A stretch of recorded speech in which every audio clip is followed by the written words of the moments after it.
Yeah. I'm going to tell you what, I could not believe I have all these pages, and guess who shows up? Let's just take half of them. Now, I don't know. So here's the deal. If I get a lot of questions on the first half, I'll save the second half for next week. Okay? All right, so. If we slow down the review, do we get the second half? Everybody keep your mouth shut. Otherwise, we're going to try to make it through all of them. All right, quick review. So we've been almost a couple of months now studying the gifts of the Holy Spirit. During this time, I don't know if you've paid attention. I hope you've paid attention. Oh, good evening. You made it. Hey! I'm not covering wisdom. You're going to have to go. Oh, you already watched it. Okay. But during that time, if you've been paying attention, you'll notice that we talk more about love and comfort and encouragement and strengthening of the church than we have the actual gifts, right? And that's because that's the point. The gifts are intended to strengthen, encourage, give comfort to the church, okay? So last week we talked about wisdom. So this week now we're going to talk about knowledge. And of course, if I can get through knowledge quick enough, we'll go on to faith. And we'll talk a little bit about faith. Okay. So last week we learned wisdom can be defined as the quality of having experience, knowledge, and good judgment. Okay? So if that's the case, what is knowledge? Well, it's obvious, right? We all kind of know what knowledge is. It's the act or the state of knowing, right? We know something. It's a part of wisdom. But if I had to give you the relationship between knowledge and wisdom, it would go something like this. Knowledge, if knowledge is paint, wisdom is the paintbrush. Okay? I'd like to take credit for that, but that came right from the Holy Spirit. So, I got to give it up to God. So, it's the paintbrush, right? Give it up to God? No, the whole phrase. Oh, you want me to repeat it? You remember? Okay. We might not make it to the end of faith tonight. So, if knowledge is paint, wisdom is a paintbrush. Okay? It's a paintbrush. Because wisdom applies knowledge in practical ways. Right? You may know a lot of things, but if you can't apply what you know at the right time, in the right place, with the right set of circumstances, right? So wisdom is knowing that. Now, we read a little bit last week, Solomon and the baby. Y'all remember that? Solomon and the baby? We talked about Solomon and the baby, cut the baby in half. Okay. So what is it that Solomon might have had knowledge of? Solomon would have or might have had knowledge of the way a mother loves a child. Wisdom was an understanding that emotion would have chosen sacrifice, personal sacrifice. I don't get to see my baby anymore, but the baby must live, right? That was wisdom. Understanding. And then, not only that, but wisdom was understanding how to elicit that true reaction from the mother. Because remember, you had two women standing there going, it's mine, it's mine, it's mine. Right? It's like the seagulls on Nemo, right? Mine, mine, right? And they were going back and forth. And so wisdom was able to elicit that out. One of the things we didn't talk about is, his father, David, was faced with a very similar situation. When he came back after the rebellion of his son, there was an advisor who hadn't gone with him, who'd stayed there. And so David more or less accused him, or he got accused of being with the rebellion. And he said, no. He said, my servant's doing me wrong, right? And so they were arguing about, was he still loyal? Was it the servant that was loyal? Was it the man that was loyal? And the man's estates were in question. And so David just said, okay, fine, you take half and you take half, get out of it. He never resolved the situation. He basically divided the baby, right? He divided the baby. He said, okay, you get half and you get half, now get out of my face. But Solomon resolved it, right? And no one was hurt. All right? So wisdom applies knowledge in practical ways. All right? The Lexham Bible Dictionary defines knowledge as having an understanding or familiarity with a subject or a situation. So it's just knowing. Okay? Now the one thing that knowledge does not do is it does not judge. Picture with that. You want me to text it to you? No, what the Holy Ghost gave you, like Oh, okay. So, talent. What do you say, talent on loan? Yeah. talent on loan from Yeah. God, right? Knowledge makes no moral judgment. It just states the facts, right? Y'all remember Dragnet? Just the facts, ma'am. Just the facts. Okay? Wisdom decides good or bad. This is good, this is bad, this is morally corrupt, this is you know what I'm saying, this is righteous, this is holy. That's where wisdom comes in. Knowledge simply says what is, okay? Okay, now knowledge can come by study. What's 2 plus 2? 4. How do we know that? Study. We went to school and we studied that, right? Just like earlier this evening, they were making fun of some of the youth because they can't read a clock, an analog clock, right? Because they don't have that knowledge, right? And so knowledge can come by study. We know because we've read or been taught about it. Okay? How many of y'all have ever read something and went, oh, that's interesting? You know, and then you find yourself, oh, I read that. Now I find myself in that situation. I can use that knowledge. Okay? Knowledge can come by indirect experience. Or knowledge can come by experience, excuse me. We have firsthand experience. Why do young women having their first babies rely so much on their mothers and grandmothers? Because they've done it. It don't stop at the first one. Well, I'm not saying that. I'm not saying that it does. But that grandmother, with all that knowledge about how to deal with them babies, right? There was a moment in time when she was a young lady, a young woman having her first baby and didn't know nothing.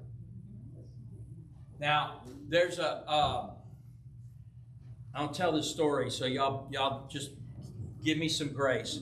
There was a young woman in a church that I went to a long time ago, and she had her first baby, and she told this story. And so she had her first baby, and she was trying to nurse the baby for the very first time. And of course, the baby doesn't know what to do, and the mother didn't know what to do, and she was getting all bent out of shape because they got a fancy term for it now. She couldn't get a good latch, right? And so this nurse, what do they call it, the maternity head nurse in the hospital came in, and she said, I'm all upset, and I can't get this, and I'm near tears. And she said, I don't know what to do. And she said that head nurse walked up, grabbed her, and gave a quick jerk, and shoved that baby down and said, and boy, that baby got a good latch and went, and she said, I'm in shock. But it never occurred to her that there was an incompatibility there, right? I just want to know what she pinched. If you need to Your know, imagination. Did you pinch the baby? no.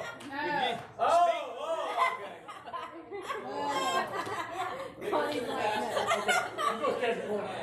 Hey, well, I thought maybe she pinched the baby and got the baby to go, So- You know, I don't know. That's his mama's son. Now I was being as gentle and as delicate as I could possibly be. I think every woman in here understood that, That right? went right over my head. That's not surprising you, ain't it? Don't take much to go over his Wait a head. minute. Okay. I don't know when I lost control, bro, but it's gone. You go. All right, but we have direct experience. That mama, when her babies had babies, man, she was like, I know exactly. I'm leaning on that. She said, I know exactly what to do. But we have direct experiences, right? We have direct experiences. How many fathers, young men, have gone to their fathers about their sons, right? You, so I can't. Y'all be nice. there was we done run him out of here. Yeah, you did. Oh boy! So there was an old song a guy was singing. Said, "There's no doubt that my son is just like that son that my father had," meaning me, right? And so direct experience. We have experienced this. One of the reasons that your personal testimony about what God has done for you is so poignant, so powerful, is it comes from your direct experience. I cannot tell you how, as I have gotten older, I have come to understand so much more about why some of the elders in my young life acted the way they acted. Right? I always thought it was the funniest thing that my father, when he got a little older, but my grandfather, when they got out of a chair, right, it was, oh, right? Now, I hear them when I get out of a chair. But I understand, right? I understand what what was going on there. I have a deeper understanding of that. So knowledge can come by firsthand or direct experience. Knowledge can come by indirect experience. We see others in a situation, right? This is where testifying or testimonies come into play, right? You're talking about your firsthand experience. You think, nobody wants to hear about me. Wrong. When you talk about what God has done for you or what you have learned going through some experience, someone is learning from your example. In fact, Scripture teaches us that all of the Old Testament was put in there so we could learn from their examples. I had an old boss, bless him, he's gone now. But he used to say, everybody teaches you something. Some people teach you what to do and how to be. Some people teach you what not to do and how not to be. It's up to you to figure out. This is where wisdom comes in. Figure out which is which, right? And so we see others. Knowledge can come by divine intervention, right?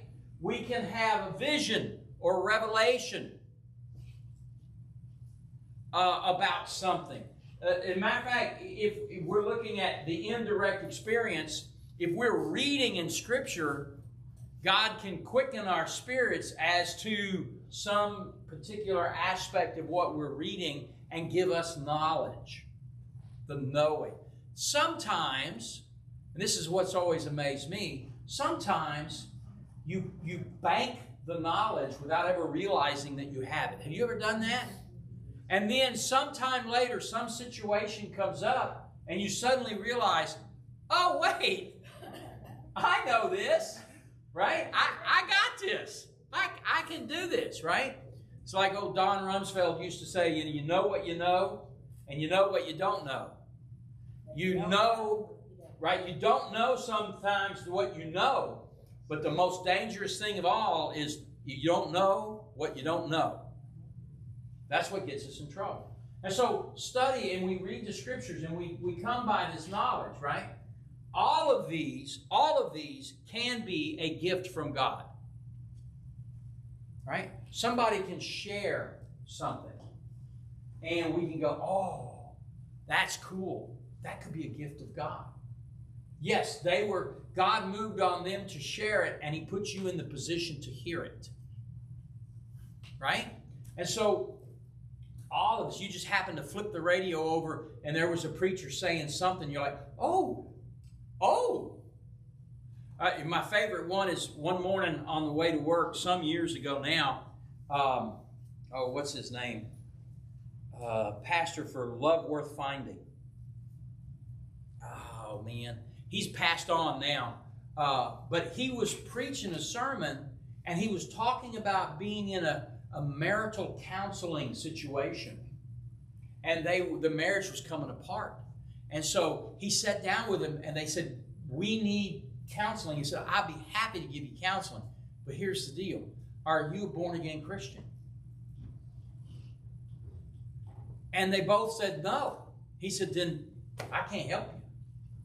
He said, I have sat down with couples and I have given them all the points about how to have a good marriage, but they're all based on Scripture. They're based on faith. They're based on believing. And if you don't have that, these won't work for you. He said, and it took me years to come to this revelation. Adrian Rogers. Yes, thank you. Pastor Adrian Rogers. You ever get a chance to listen to him? I love the sound of his voice and the cadence of his preaching, right? And it's absolutely fantastic. Some years later, or some months later, actually I guess it was years, 3 or 4 or 5 years later, a couple came to me and they wanted to do some marital counseling. And I said, that's great. Come sit at the table with me. And we sat down at the table and I suddenly remembered that I knew something.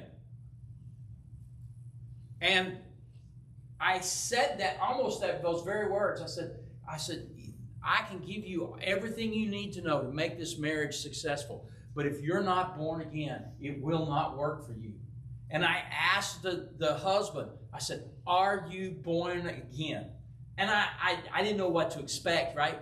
He broke down in tears, weeping at my table, and said, that's my problem. You could have knocked me over with a feather.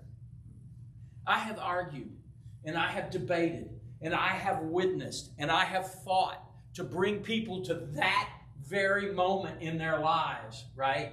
And I simply said, you got to be born again. And he's like, oh, and he fell. And it reminded me of what Jesus said, right? The fields are ripened to harvest, right?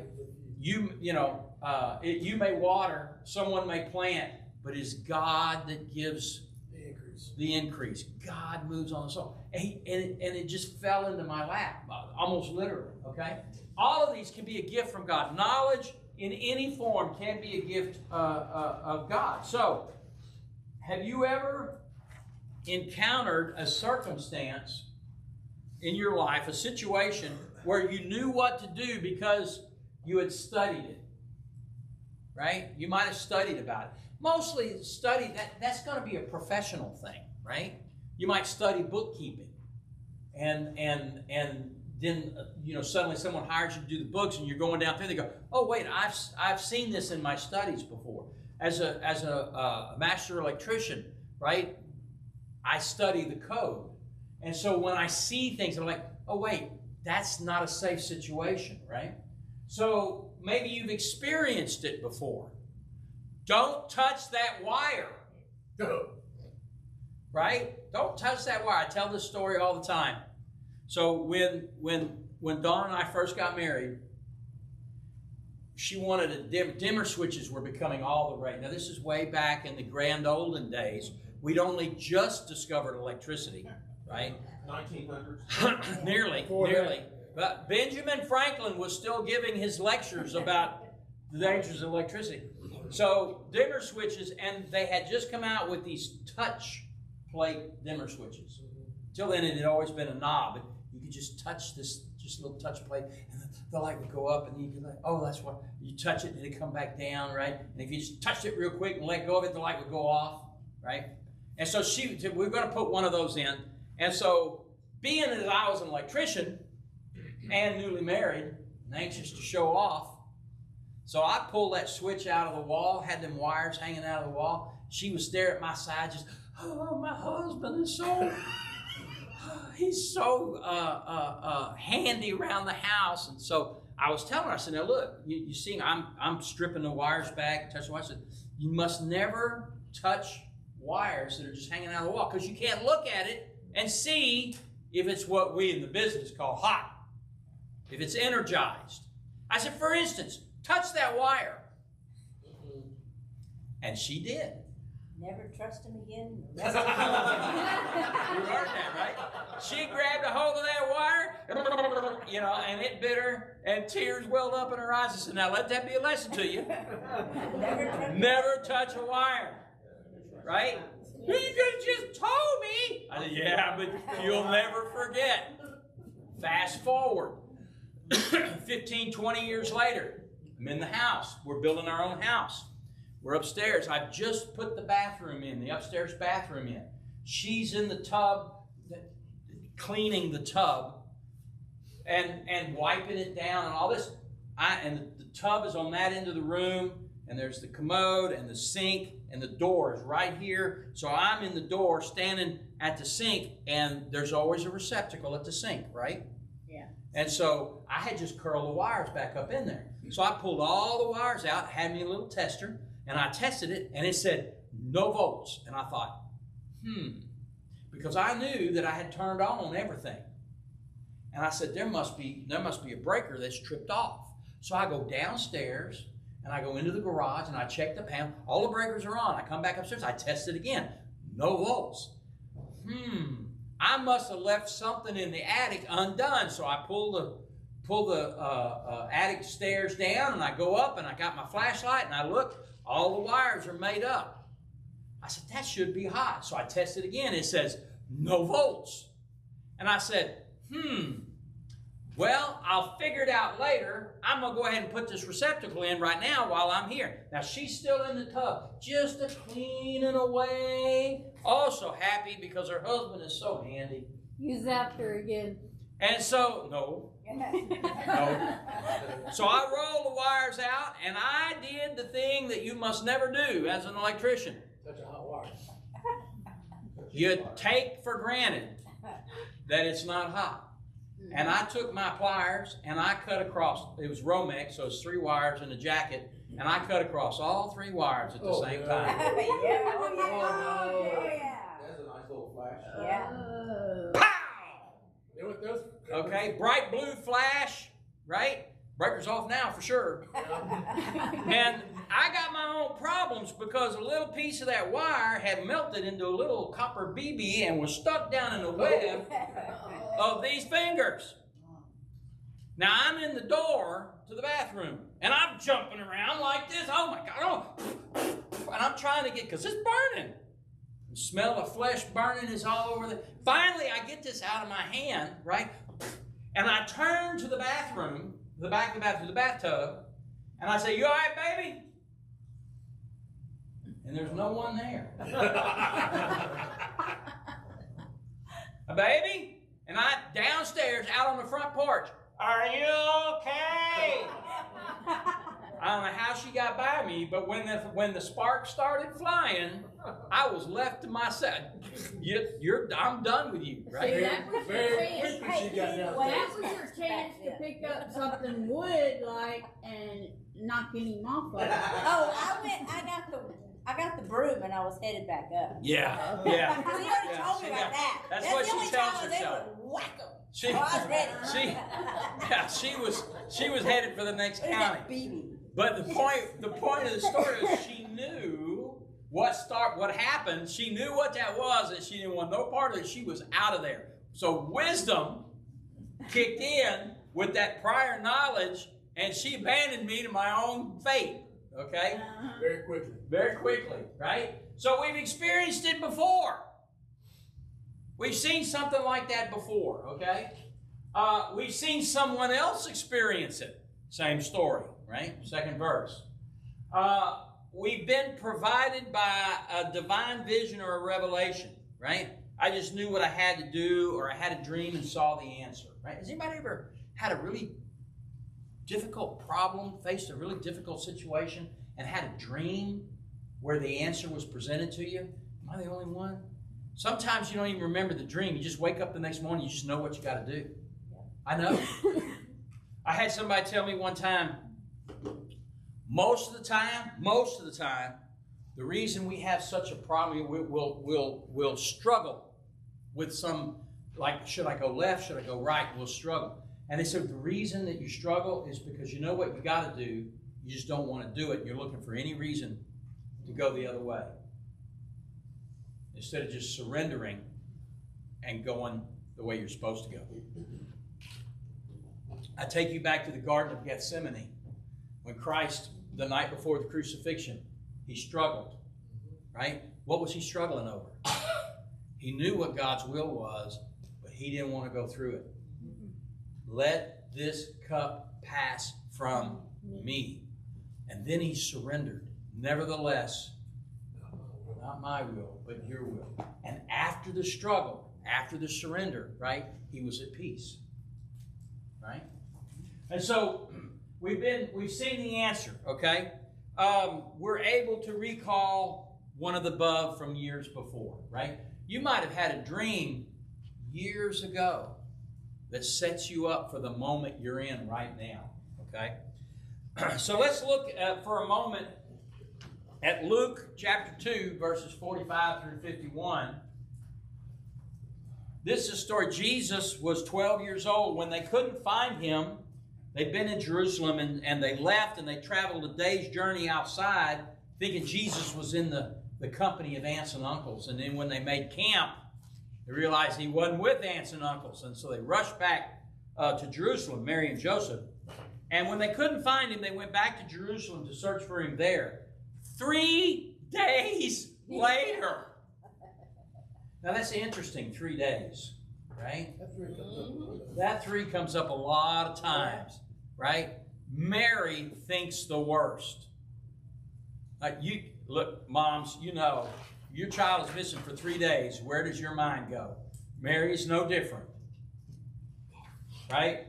And so 3 days later, they finally discover him in the temple, sitting among the religious teachers, listening to them and asking questions. All who heard him were amazed at his understanding and his answers. His parents didn't know what to think. "Son," his mother said to him, "why have you done this to us?"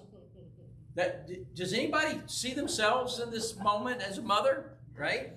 What are you? Your father and I have been frantic, searching for you everywhere. And is that your phone?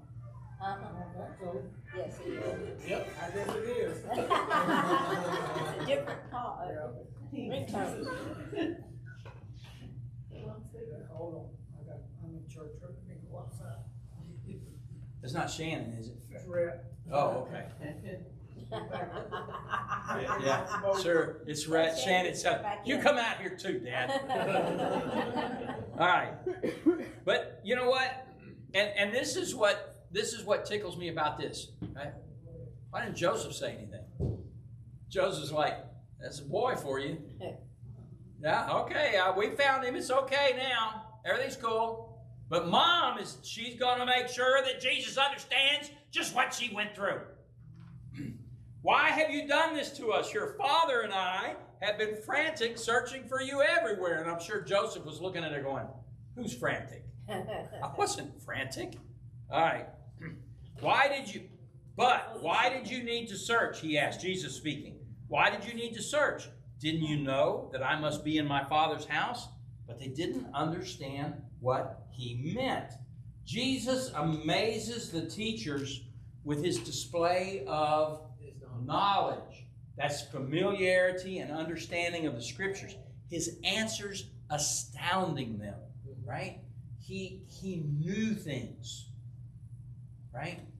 He asked his parents, how could they be worried about him? They should have known he was in his Father's house, right? Mary and Joseph. Remember the Christmas story? Right? We go through this every year. What? The angel comes down and tells Mary what? Right? You're going to have a holy child. He will be the Son of God. The angel comes down and tells Joseph what? Don't be afraid to take Mary for your wife because the child is holy. He will be the Son of God, not her. Oh, yeah, he will be the Son of God. Well, she couldn't be the Son of God. What are you thinking? What did you say for? Okay? Why didn't they know that he would then be in his Father's house, right? They didn't know. They knew. They didn't understand what they had been told, okay? But this is where wisdom comes in. Look at verse 51. Hang on. Let me pull this up. All right, look at verse 51. He returned to Nazareth with them and was obedient to them. Jesus simply returned to Nazareth. He asked the question, right? And obviously Mom was upset. And I'm sure that Joseph was standing behind her, looking at him going, now be careful, son. Right? Don't be back talking to your mama. Right? And so he could have dismissed them. Jesus, that is. He goes, no, I'm right where I need to be. You guys need to just chill out. Right? He could have sassed them. He could have gone on about their stupid, short-sighted rules about being with him. He is, after all, the Son of God. Right? He is going to be taken care of. Don't you understand that? But no. What happens? He submits to them. He uses wisdom. Right? Remember, knowledge doesn't judge the right or wrong of a situation. Wisdom does that. And so he takes all of this knowledge, plus what else does Jesus know? 10 Commandments, respect your mother and father. There you go. Honor your mother and father. So he said, I will go with you. You're right, Mom. I'll go with you. I go with you. Right? And he submitted to them. He used wisdom and he sacrificed or at least subdued his own desires and followed their deal. Paul's knowledge of Jesus Christ and his teachings comes by divine intervention. I don't know if you know that or not. Right? Paul is the 13th apostle, if you will. Okay? And so in 1 Corinthians 15, 5 and 9, is speaking about Paul here. He was seen by Peter and then by the 12. After that he was seen, this is Jesus, I'm sorry. Jesus was seen by Peter, then by the 12. After that, he was seen by more than 500 of his followers at one time, most of whom are still alive, though some have died. And then he was seen by James and later by all the apostles. Now, Paul is speaking. He said, verse 8, last of all, he's speaking about himself now, last of all, as though I had been born at the wrong time, I also saw him. I want you to let that sink in a minute. Paul saw Jesus. Now, it's quite possible he saw Jesus during Jesus' ministry, but only from afar, right? He was not involved with Jesus. He said, I saw him out of time. I wasn't with the apostles when they saw him. I saw him at a different time, okay? He said, for I am the least of all the apostles. In fact, I am not even worthy to be called an apostle after the way I persecuted God's church. Paul had a special call. Paul spent 3 years in and around Damascus after his conversion. Remember, he's responsible.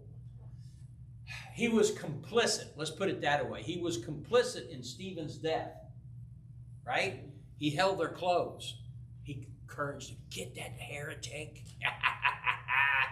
And then he's on his horse or his donkey to Damascus, and Jesus shows up. Poof! Right? Like most of us, right? Got to take a slap to the back of the head, and he falls off his horse. And Jesus says, what are you doing, Paul? Why are you chasing me? Why are you persecuting me? Paul said, who are you? He said, I am Jesus. Right? And so Paul then goes to the house of a man who heals his eyes because he was blinded by the light. There's no. That's a song. That's a song. That's, After. yeah. And he said he spent 3 years in and around Damascus, right? He did not go back to Jerusalem. He did not go and learn from Peter and the rest of the apostles. In fact, in Galatians 1:11 through 12, it says, dear brothers and sisters, I want you to understand the gospel message I preach is not based on mere human reasoning.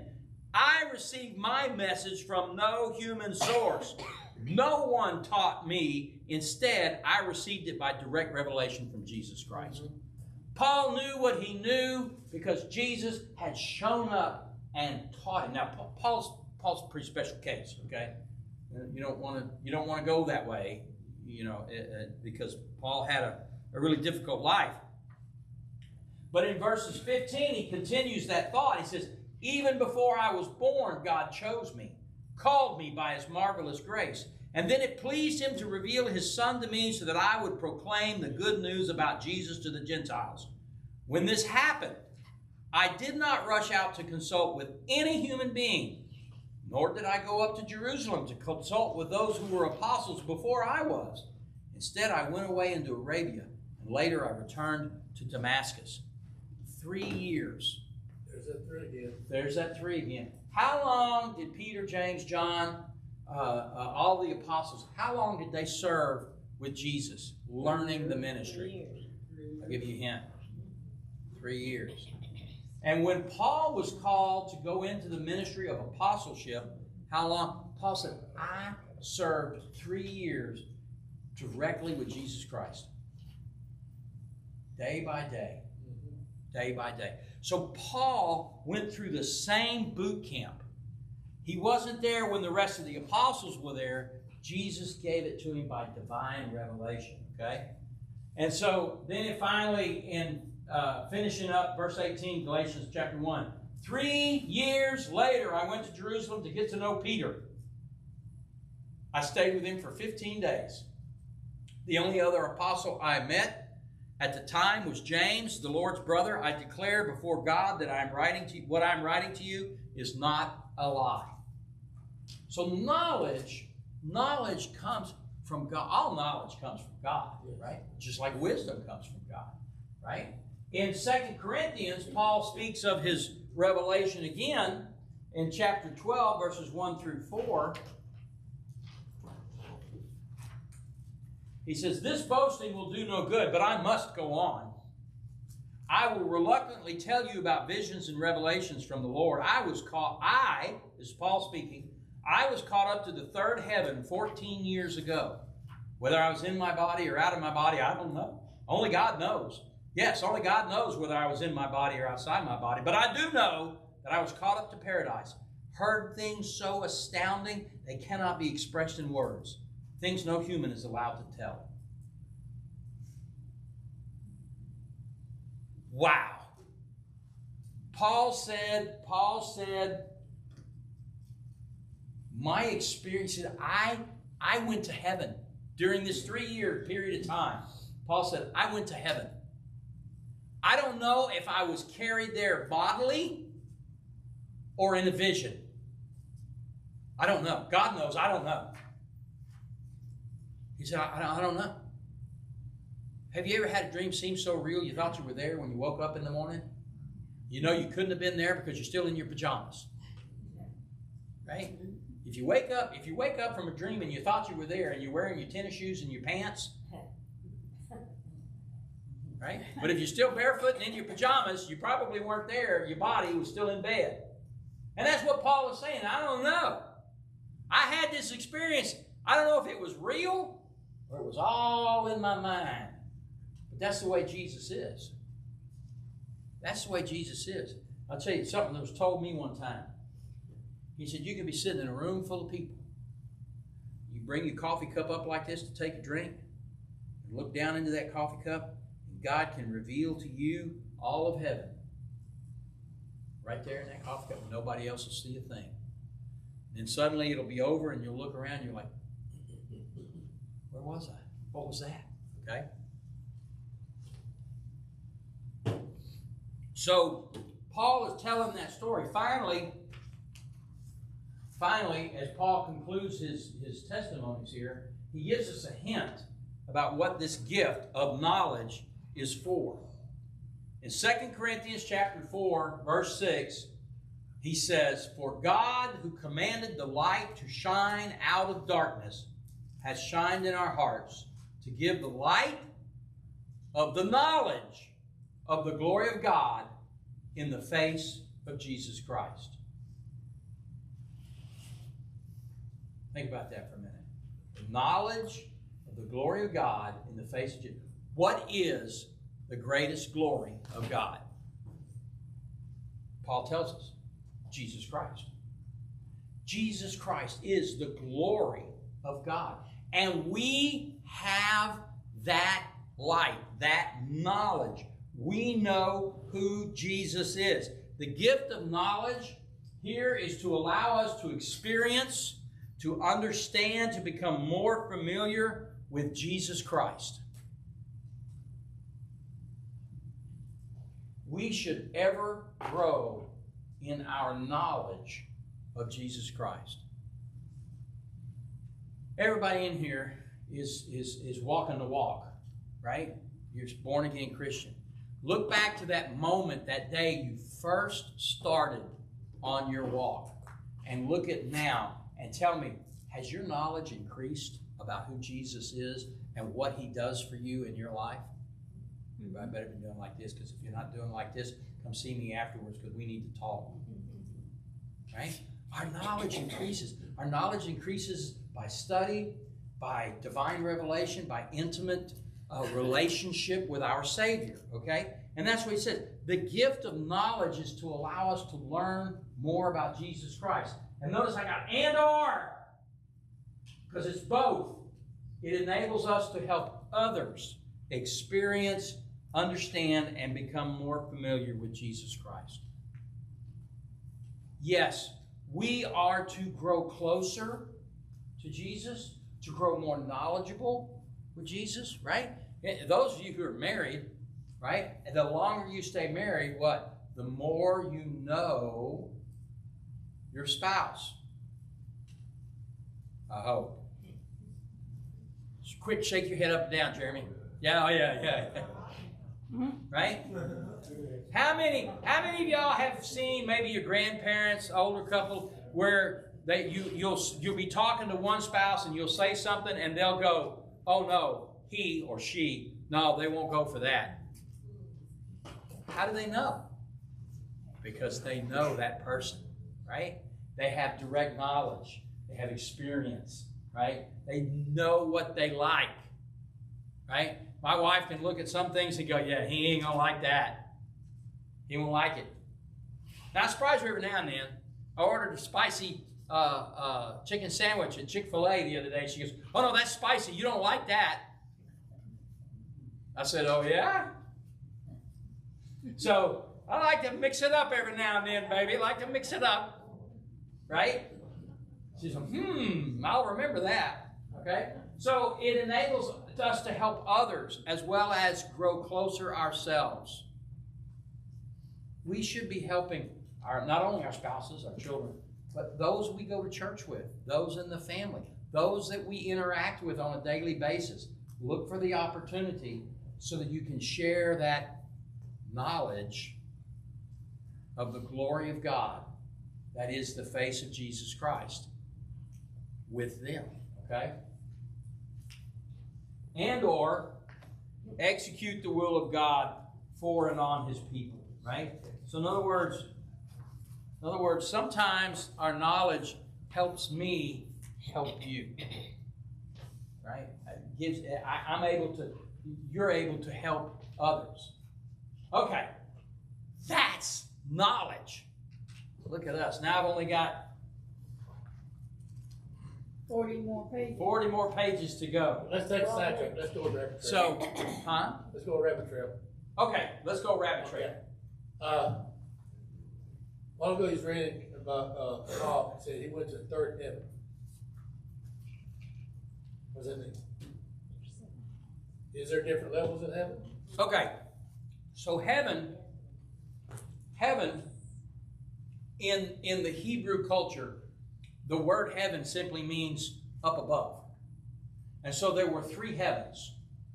There is the heaven where the birds fly. Right? Now, in the English, in the modern culture, we have given that the term sky. Right? We said sky because we want to differentiate which heaven that is. So it's the sky where the birds fly. And then there is the heavens where the stars are. Not Hollywood. I'm talking about up above, okay? I had to do that. We just had the Oscars, you know. So the stars up above, right? I think they're above us. They do, they do, right? But they're out on the left coast, and that's why there's a mountain range between us and them. That way they don't have to see how much we're not paying attention to them. Okay. But that's where the stars are. So when Neil Armstrong went to the moon, and he did go to the moon, John. John's always teasing me about how the moon landings were fake, and no, they weren't fake, brother. They were fine. But that was the second heaven.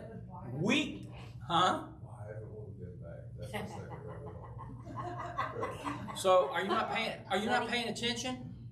We're fixing to launch 1st of April, provided everything's okay. Artemis 2 is going back to orbit the moon. Artemis 3 is going to do the docking, and Artemis 4 will probably put boots on the moon. So yes, we're going back. How long? And how long? How long will be Artemis 4? Right now, Artemis 4 is 2028 or 9. Yeah. Well, that depends. They could accelerate the schedule depending on the successes of the previous flights. But I digress. So we call that heaven. So we got sky, and we call that heaven where the moon is and where the stars are. We call that space. And if we go a little further out there, right, where the constellations and the Milky Way is, that's outer space, right? But it's still space, okay? Which is, I don't know who named that, but they really needed to work on their imagination. It's space. There's a lot of space in space, right? And then there's the place. Then there's the place where God is. We refer to that as heaven. Okay? That's the place of God. So that's the third heaven. So what Paul is saying there is, I didn't go up into the sky. And I didn't go to the moon. Right? That's why when Neil Armstrong got there were no other footprints, because Paul wasn't there. Okay? He went... That would have been interesting. That would have been interesting. So I got sandal prints here in the dust. What, losing it again? Oh no, it's been gone for 45 minutes, brother. So Paul said he went into the third heaven. Now, if we go back and we look in scriptures, Ezekiel got a peek into this heaven, into the third heaven. Daniel was taken to the third heaven. Daniel was shown essentially what John was shown in the book of Revelations, But Daniel was told he couldn't write about any of it. He said, you got to seal that up. You cannot share that. Apparently, Paul, at that moment of his conversion, was shown some things that he couldn't share. Possibly the same things that John was later allowed to share. Because remember, John wrote the book of Revelations very, very late. I think John was the last living apostle and wrote the book of Revelations at that time. So all the other apostles had died. And so John was then allowed to write what we know as the book of Revelation. Okay? And so that's the third heaven that he speaks about. Now, I'll ask you a quick question, right? We've studied the book of Revelations. All 6 months. What was it, 6 or was it 9? Long enough. I refuse to answer around in my incrimination. So we studied Revelation. So at the end of Revelations, what do we see happening? A new earth. The old earth is burned up, and there's a new earth. And we see a new city, Jerusalem, coming down and setting on the earth. And that is where we will spend eternity. Not in heaven, but on the new earth. Why?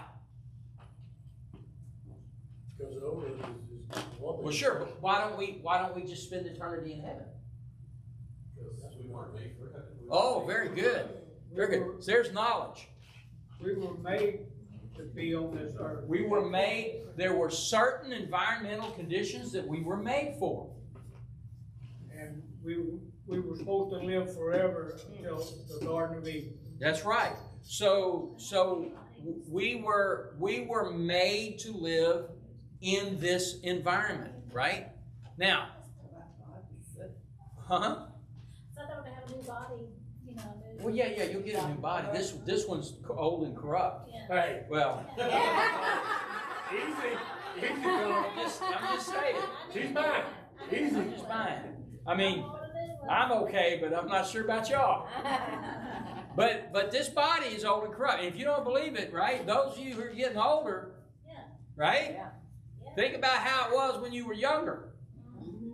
My daddy, what'd you say? My daddy used to tell me, son, when I was in, and I didn't understand. I understand it now, but I didn't understand it when he was telling me to. He said, when I was in my 20s, I could do anything I wanted to do as many times as I wanted to do it.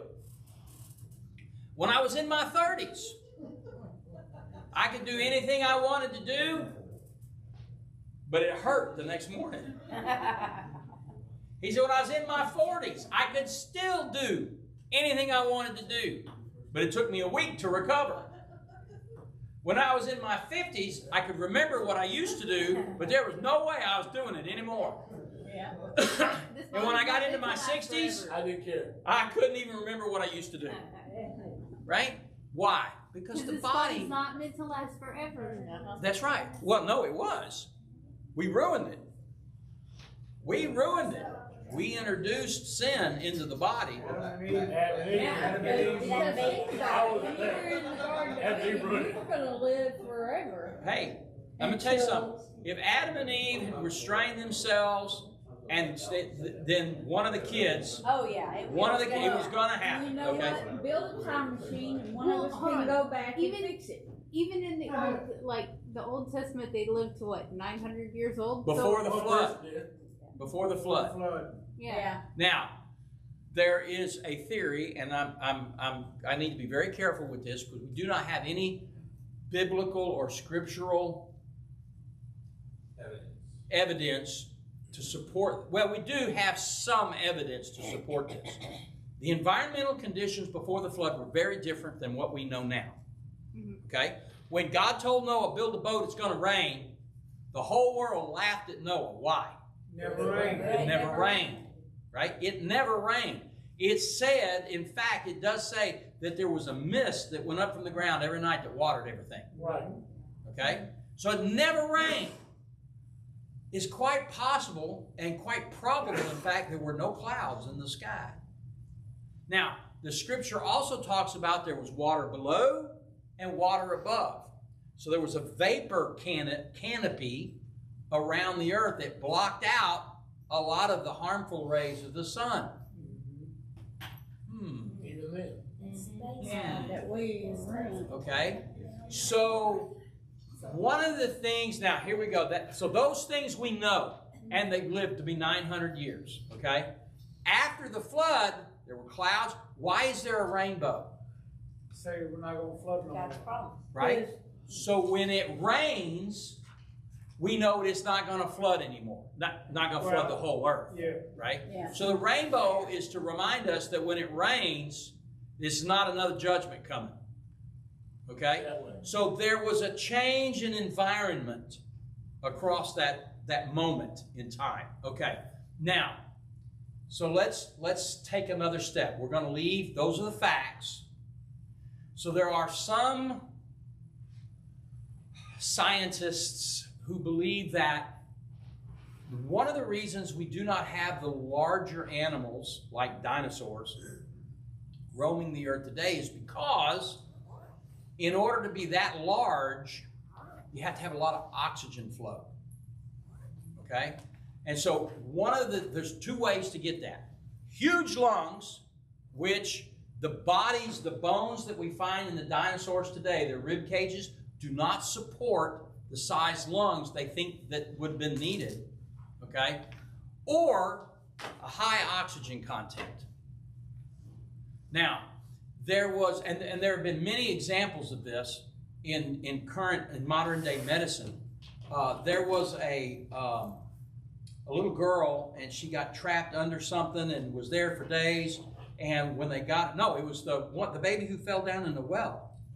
Mm-hmm. Right? She was trapped like this. And when they got her out, they were like, oh my God, she had severe atrophy and her skin was already starting to die from where she, was trapped up in there. They carried her to a hospital and they put her in a hyperbolic tent, which is to say they put her in an oxygen tent with a high content of oxygen. She completely recovered, no scars. Because all that oxygen, right? And so they were amazed. The human body processes that oxygen for healing. So one of the ways God limited human lifespan was to change the environment. We went from, who knows, 50, 60, 70% oxygen down to 19.8%. Most of what you breathe is nitrogen. Yeah. Little argon thrown in for good measure, right? Anybody ever done the helium thing, right? Mm-hmm. Take the balloon and go, oh yeah. yeah, hello, how's everybody? Right? And you got that real, because the density of that gas is different, right? And so you don't sound the same. Now, if you keep doing it, you get real dizzy because there's no oxygen and you got to have some oxygen. But the point is the oxygen content changed, and that changed the human body and changed how it functioned. Okay, and so if you look at all these things, right? God didn't come down and go, okay, now sin was introduced into the body, and that meant death. So from Adam, once the sin happened, everybody was on a train to death. Okay, it was going to happen. But it was a slow train. And God said, no, we can't. Because if you live to be 900 years old, which was typical, how much mischief can you get in? Honestly. Depends on what your body. 900 years. They were finding out before the flood, and that's why he crossed.